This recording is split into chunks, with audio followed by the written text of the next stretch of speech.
The speech. It might seem that if you're going to be a speaker, the very first thing you should do is put together a speech. But remember, you're not just a speaker. Meeting planners don't want to hire just a speaker. They want to hire an expert who speaks. Since you are approaching your speaking business strategically, you have taken some time to define what topic area you are going to speak about, and what sort of audiences, in what industries, you think would be most receptive to hearing you speak. Only once you've thought this through are you ready to put together a speech on this topic for this market. You know that a keynote speech can typically be from 45 minutes to 90 minutes long, a breakout session can run from 45 to 90 minutes, and a seminar can run from 90 minutes to all day or more. Different presentations will have different needs for audience interaction and involvement. Stories are a key ingredient for making your message memorable.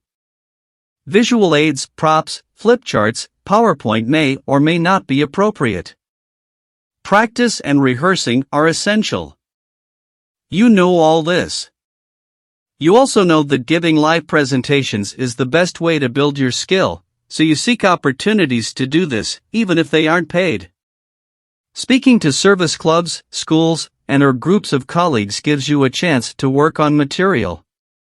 If people are coming up to you after your talk saying, "Wow, that was terrific. I got so much out of that," you're on the right track, though it's a good idea when possible to have someone whose opinion about speaking you respect to sit in the audience and give you feedback later. Fees. How do you know when to start charging, and how do you know how much to charge? Those are always challenging questions. Past president of the International Speakers Association used to say, "You know you're ready to start charging when after you've given a free speech, someone comes up to you and asks, 'How much would you charge to give that presentation to my group?'" The issue of how much is similarly ill-defined.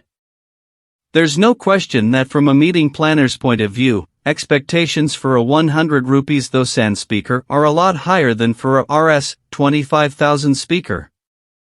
They expect a more extensive track record, longer client list, stronger testimonials and recommendations, along with more highly polished speaking skills and higher quality marketing materials. In the end, you have to decide a fee you are comfortable with, and take that to the marketplace.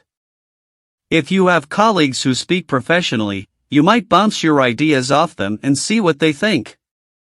Most people in the speaking field agree that whatever fee structure you come up with, you should be consistent. If you charge a given fee for one client, you should charge the same for all, assuming the circumstances are comparable. If you charge different clients different fees, one of them could be unhappy if they found out. There are, of course, many things that could be negotiated in a speaking agreement so that the circumstances were not comparable and different fees could be justified. Your marketing plan. There are a wide variety of approaches you can take to marketing yourself as a speaker. Some may work better than others for the industry and type of speaking you have. One of my friends, for example, works frequently in the education market. He has found that direct mail has been his most effective marketing approach.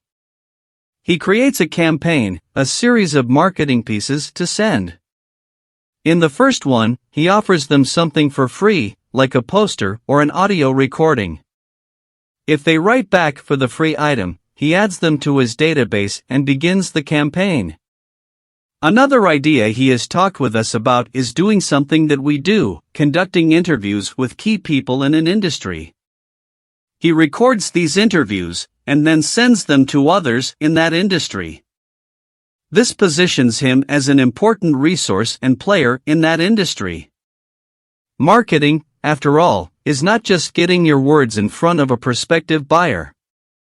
It's also creating an image and a position in the mind of that buyer so that they remember you when the time comes for them to look for a speaker.